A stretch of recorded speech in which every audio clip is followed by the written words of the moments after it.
पूरा क्षेत्र जाना जाता था।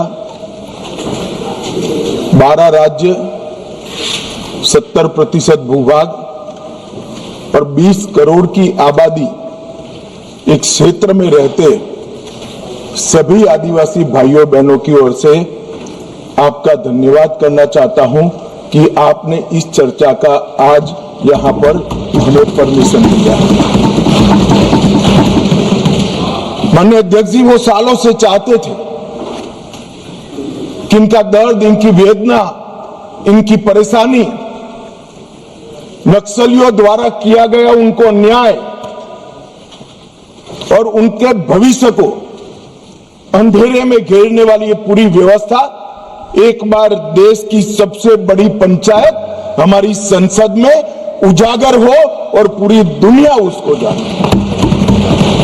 मगर लंबे समय तक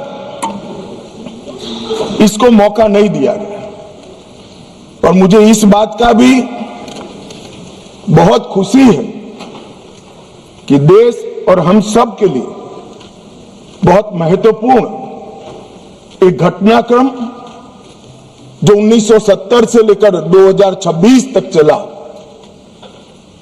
उस घटनाक्रम के बारे में आज संसद में चर्चा हो रही है। मान्यवर थियोरी का जो प्रचार कर रहे थे वो एक गलत प्रकार का नैरेटिव, एक गलत प्रकार का स्वप्न भोले भाले आदिवासियों के सामने रखा कि हम आपके अधिकार के लिए लड़ रहे हैं, हम आपको न्याय दिलाने के लिए लड़ रहे हैं, हम आप विकास से महरूम रह गए हो इसलिए लड़ रहे हैं।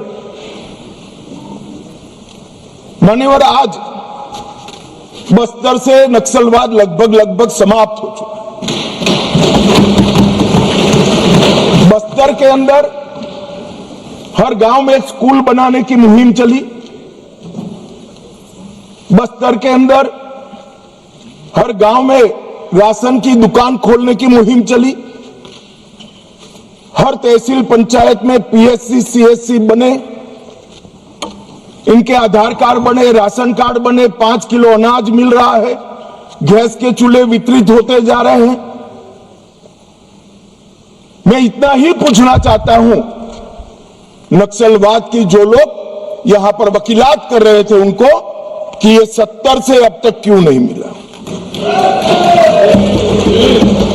पूरे देश को तो 2014 में नरेंद्र मोदी जी की सरकार आने के बाद देश के हर गरीब को घर मिला, गैस मिला, शुद्ध पीने का पानी मिला, 5 लाख तक का बीमा मिला, प्रति व्यक्ति प्रति माह 5 किलो अनाज मुफ्त मिला। ये बस्तर वाले क्यों छूट गए थे? मैं इसलिए कहना चाहता हूं मान्यवर कि सत्य को झुठलाया जा रहा है। ये बस्तर वाले इसलिए छूट गए थे कि वहां लाल आतंक का परछाया था, इसलिए वहां विकास नहीं पहुंचा था। लाल आतंक का परछाया विकास नहीं है इसलिए नहीं गया था। लाल आतंक का परछाई वहां पड़ा था इसलिए विकास नहीं पहुंचा था। आज परछाई हट गई है और बस्तर विकसित हो रहा है। मान्यवर, बस्तर में विकास। तो जो वकील बन रहे हैं एक हथियारी मूवमेंट के, कहते हैं हम अन्याय के खिलाफ लड़ेंगे, संविधान को मानोगे या नहीं मानोगे? किसी को भी अन्याय होता है, इसका उपाय हमारे संविधान के अंदर निहित है। अदालतें बनी है, विधानसभाएं बनी है, जिला पंचायतें बनी है, तहसील पंचायतें बनी है। ये पूरी व्यवस्था को नकार कर हाथ में हथियार उठा लोगे? ऐसा कैसे चलेगा? और जस्टिफाई जो करे उनको मैं कहना चाहता हूं, वो समय चला गया। ये नरेंद्र मोदी की सरकार है, जो हथियार उठाएगा उसको हिसाब चुकाएगा। इस तरह से नहीं चलेगा। सरकार संवेदनशील है, सभी समस्याओं को सुनना चाहती है, निराकरण भी चाहती है। यही संसद ने ढेर सारी योजनाएं बनाई, मगर इसका इंप्लीमेंटेशन भी आप नहीं करने दोगे, क्योंकि आपकी आइडियोलॉजी और आपका अवैध शासन वहां पर चलता रहे। मैं आज पूछना चाहता हूं, अभी कांग्रेस के लोग बहुत जोर जोर से आदिवासी का विकास नहीं हुआ, विकास नहीं हुआ, विकास नहीं हुआ कहते थे, और राजकुमार रोज जैसे आदिवासी युवा सांसद भी वोट की लालच में कांग्रेस का समर्थन कर रहे थे, कांग्रेस की थियोरी का समर्थन कर रहे। मैं उनको पूछना चाहता हूं, भाई 75 साल में 60 साल तो शासन आपने किया, आदिवासी अभी तक विकास के बगैर क्यों बच गया? विकास तो अब आकर नरेंद्र मोदी जी कर रहे हैं। 60 साल तक उसको घर नहीं दिया, उसको पानी नहीं दिया, इसके लिए स्कूल नहीं बनी, मोबाइल टावर नहीं पहुंचने दिए, बैंक की फैसिलिटी नहीं पहुंचने दी, और अब आप हिसाब मांग रहे हो। अरे भाई, जग थोड़ा तो अपने गिरेबान में झांक कर देखो कि दोषी कौन है। मान्यवर, मैं पूरा बताऊंगा। मान्यवर, 12 राज्य, छत्तीसगढ़, तेलंगाना, आंध्र प्रदेश, ओडिशा, महाराष्ट्र, मध्य प्रदेश, झारखंड, बिहार, बंगाल, केरल, कर्नाटक का कुछ हिस्सा और उत्तर प्रदेश के 3 जिले, ये पूरा रेड कॉरिडोर बनाकर और वहां कानून का शासन समाप्त कर 12 करोड़ लोग गरीबी के अंदर सालों तक जीते रहे, किसी ने चिंता नहीं की। हजारों युवाओं की मृत्यु हुई। एक एनजीओ की अगर मान ले तो इधर और साइड से 20,000 युवा मारे गए। कई पूरा जीवन दिव्यांग बन गए, अपाहिज बन गए, नर्क का जीवन जी रहे हैं और उनके तक विकास भी नहीं पहुंचा। मान्यवर, कौन जिम्मेदार है इसके लिए? क्या इस देश की सबसे बड़ी लोकतंत्र की पंचायत ने क्षीर नीर कर इस पर चिंतन नहीं करना चाहिए, या अपने गड़े गड़ाई थियोरी लेकर घूमते रहना चाहिए? मैं बाद में बताता हूं कि नक्सलवाद का मूल कारण विकास की डिमांड नहीं है, एक आइडियोलॉजी, जिस आइडियोलॉजी को अपने राष्ट्रपति पद का चुनाव जीतने के लिए 1970 से इंदिरा जी ने स्वीकार कर लिया। ये वामपंथी विचारधारा के कारण नक्सलवाद फैला। मान्यवर, प्रधानमंत्री मनमोहन सिंह जी ने पूरे देश के सामने स्वीकारा था कि कश्मीर और नॉर्थ ईस्ट की तुलना में भी देश की आंतरिक सुरक्षा की सबसे बड़ी समस्या हथियारी माओवादी, मगर कुछ नहीं हुआ। मान्यवर, 2014 में परिवर्तन हुआ और मोदी जी के शासन के अंदर कई सारी वर्षों पुरानी समस्या का निराकरण हुआ। धारा 370 हट गई, 35A हट गई, राम जन्मभूमि पर भव्य मंदिर बन चुका है, जीएसटी इस देश में आज वास्तविकता बनकर रहा है, सीएए का कानून आ गया है, विधायी मंडलों में मातृशक्ति को 33% आरक्षण दिया गया है। कई सारे बड़े काम जो आजादी के वक्त से इस देश की जनता चाहती थी कि कभी न कभी हो, वो सारे काम नरेंद्र मोदी जी के 12 साल में हुए और अब ये नक्सलवाद से मुक्त भारत की रचना भी नरेंद्र मोदी जी के शासन के अंदर ही हो रही है। ये 12 साल एक प्रकार के देश के लिए बहुत शुभंकर साबित हुए। देश को गरीबी से मुक्ति दिलाने के लिए, देश के युवाओं के लिए नई शिक्षा पद्धति लाने के लिए, देश की आंतरिक और बाह्य सुरक्षा को सुनिश्चित करने के लिए, इस देश के मूलों से न जुड़ी हुई पॉलिसियों को दरकिनार करने के लिए, ये 12 साल में बहुत कुछ हुआ है, मगर मैं मानता हूं अगर कोई पॉलिटिकल साइंस का विद्यार्थी इसका रेटिंग करना चाहेगा कि ये सारी चीजों से सबसे बड़ा फायदा किस फैसले और किस सिद्धि से हुआ है, तो निसंकोच वो पॉलिटिकल साइंस का विद्यार्थी नक्सल मुक्त भारत को नंबर 1 पर रखने से जरा भी नहीं। मान्यवर, ये जो बड़ी घटना देश में आकार लेने जा रही है, उसका पूरा श्रेय, उसका पूरा यश हमारे सीएपीएफ के जवान, विशेषकर कोबरा और सीआरपीएफ के जवान, राज्य सरकारों की पुलिस, विशेषकर छत्तीसगढ़ राज्य पुलिस और डीआरजी के हमारे जवान और वहां के स्थानीय आदिवासी बासिंदों को जाता है। अगर उनका सहयोग ना होता तो दुनिया में कई रिकॉर्ड है, बड़े बड़े तानाशाह जब जनता साथ नहीं देती है तो डूम हिलाकर भागे हैं। मगर यहां पर आज वामपंथी उग्रवाद समाप्त होने जा रहा है, इसमें जनता का भी बड़ा साथ है। और आज मैं फिर से एक बार इस चर्चा की शुरुआत में जो हजारों युवा मारे गए, जो सिक्योरिटी फोर्सेस के जवान शहीद हो गए, जिन्होंने अपना सर्वस्व इस देश की आंतरिक सुरक्षा के लिए बलिदान कर दिया, वो सभी को मन पूर्वक पूरे सदन की ओर से विनम्र श्रद्धांजलि देकर उसको एक्नॉलेज करना चाहता हूं।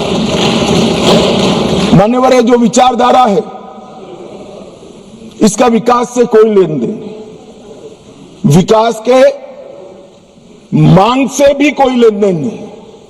ये विचारधारा कौन सी है? क्या है माओवादी विचारधारा? इसका ध्रुव वाक्य क्या है? जब हम आजाद हुए हमने कहा सत्यमेव जयते, सत्य का हमेशा विजय होता है। इनका ध्रुव वाक्य क्या है? कि सत्ता बंदूक की नली से निकलती है, ये इनका ध्रुव वाक्य है। और वहां सत्ता शब्द का बहुत महत्वपूर्ण स्थान है। ये विकास के लिए नहीं है, अपने आइडियोलॉजी के अस्तित्व के लिए है, अपने आइडियोलॉजी के विचार विजय के लिए है। और आइडियोलॉजी को भोले भाले आदिवासियों में स्प्रेड कर कर सत्ता हासिल करने के लिए। यहां कोई विकास की बात नहीं है, इनका लोकतंत्र पर कोई विश्वास नहीं है। यहां ढेर सारे लोग, मैं नाम देना नहीं चाहता, मैं सुन रहा था 3 घंटे से कह रहे कि न्याय है तो अन्याय के खिलाफ लड़ रहे हैं। भाई, लड़ने का तरीका क्या है? हम अंग्रेजों के शासन में नहीं ले रहे हैं। कुछ लोगों ने भगत सिंह जी और बिरसा मुंडा से कंपैरिजन कर दिया। क्या हिमाकत कर रहे हैं? शहीद भगत सिंह और बिरसा मुंडा, भगवान बिरसा मुंडा जो अंग्रेजों के सामने लड़े, वो संविधान तोड़कर हाथ में हथियार लेकर निर्दोषों की हत्या करने वालों लोगों के साथ आप इसका कंपैरिजन कर रहे हैं? मान्यवर, राजनीतिक स्वार्थ से ऐसे विषयों में ऊपर उठ जाना चाहिए। यही विचारधारा कहती है दीर्घकालीन युद्ध ही हमारी विचारधारा को फैला सकता है। उनको अपनों का भी खून बहाने से कोई परहेज नहीं है। और उनके आदर्श देखिए साहब, 10,000 साल के हमारे उपलब्ध इतिहास में कितने आइडियल आदर्श पुरुष, स्त्री, युवा हुए, एक बहुत बड़ा लिस्ट बन सकता है। इन्होंने तिलका मांझी को अपना आइडियल नहीं समझा, भगवान बिरसा मुंडा, भगत सिंह जी या सुभाष बाबू को अपना आइडियल नहीं समझा। इन्होंने आदर्श किसको कहा? माओ को कहा, चीन का। ये आदर्श तय करने में भी फॉरेन से इंपोर्ट करते हैं। मान्यवर, बस्तर का सिलेक्शन क्यों हुआ? एक कार्यक्रम था भारत मंडपम में। बस्तर क्षेत्र से जो अच्छी शिक्षा दीक्षा प्राप्त करे थे, ऐसे युवाओं के साथ मेरा इंटरेक्शन था। तो मेरे नाश्ते के टेबल पर एक बच्ची बैठी थी। उसने कहा कि साहब, आप बता सकते हैं कि माओवादियों ने, नक्सलाइटों ने हमारे बस्तर को ही क्यों चुना? मान्यवर, इस विषय को मैं जरा डिटेल बताना चाहता हूं। हम सब जानते हैं कि सन 47 में जब हम आजाद हुए, संसाधन बहुत कम थे। एक लंबी गुलामी के कालखंड को समाप्त कर कर हम आजाद हुए थे। देश के अंदर विकास का नामो निशान नहीं था। दशकों तक, लगभग 2 सदी तक इस देश को गुलामी में लूटा गया। जब नया राज्य बना तो राज्य की पहुंच कुछ क्षेत्रों में सीमित रह गई थी ही नहीं, बढ़ानी थी। ये तो समय जाते जाते बढ़ेगी। और मान्यवर, क्योंकि संसाधन कम थे, रेवेन्यू कम थी, तो विकास भी परकोलेट होते होते हर क्षेत्र में एक साथ नहीं पहुंचता है। अगर रोड बनाना है तो पूरे देश के एक साथ नहीं होते। अगर बिजली पहुंचानी है तो पूरे देश में एक साथ नहीं पहुंच सकती। तो दूर दराज के क्षेत्रों तक स्टेट की पहुंच की कैपेसिटी सीमित, वहां पर विकास नहीं पहुंचा था। राज्य का इकबाल, स्टेट का इकबाल वहां बुलंद नहीं हुआ था। अब ये कह रहे कि अत्याचार के खिलाफ, भाई अगर स्टेट पहुंचा ही नहीं था, सुनियोजित भेदभाव का वातावरण ही नहीं था, तो वहां अत्याचार कैसे हो गए? मान्यवर, एक कहानी गढ़ी जा रही। सच्चाई ये है कि इन्होंने पूरे रेड कॉरिडोर को इसलिए चुना था क्योंकि वहां स्टेट की पहुंच कम थी। इसलिए भोले भाले आदिवासियों को बरगलाकर इनके हाथ में हथियारें पकड़ाई। मैं कुछ दृश्य बाद में आपको बताऊंगा। मुझे एक बात समझ में नहीं आई। 15 अगस्त 1947 के पहले इस देश का ट्राइबल बिरसा मुंडा, तिलका मांझी, रानी दुर्गावती मुर्मू बंधुओं को हीरो मानकर चलता था। वो आदिवासी 47 से 70 आते आते माओ को अपना हीरो मानने लगा। ये परिवर्तन क्यों हुआ? मानवीय परिवर्तन विकास और अन्याय के कारण नहीं हुआ, क्योंकि कठिन भूगोल के कारण और स्टेट की अनुपस्थिति के कारण अपनी विचारधारा को फैलाने के लिए वामपंथियों ने क्षेत्र को चुना और भोले भाले आदिवासियों उन्होंने बरगलाना चालू किया, अपनी विचारधारा का अनुयायी बनाया।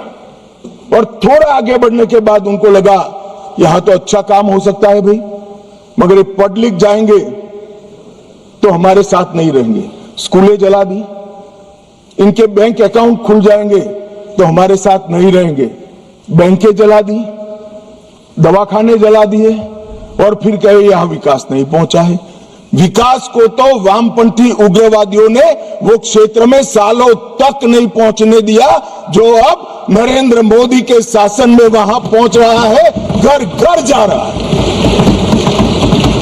गरीबी के कारण नक्सलवाद नहीं फैला, बल्कि नक्सलवाद के कारण इस पूरे क्षेत्र में सालों तक गरीबी रही। मान्यवर, मैं इसको और अच्छे तरीके से सदन के सामने रखना चाहता हूं। नक्सलवाद की जड़ें गरीबी और विकास से जुड़ी हुई नहीं है मान्यवर, वो वैचारिक है। मैं आज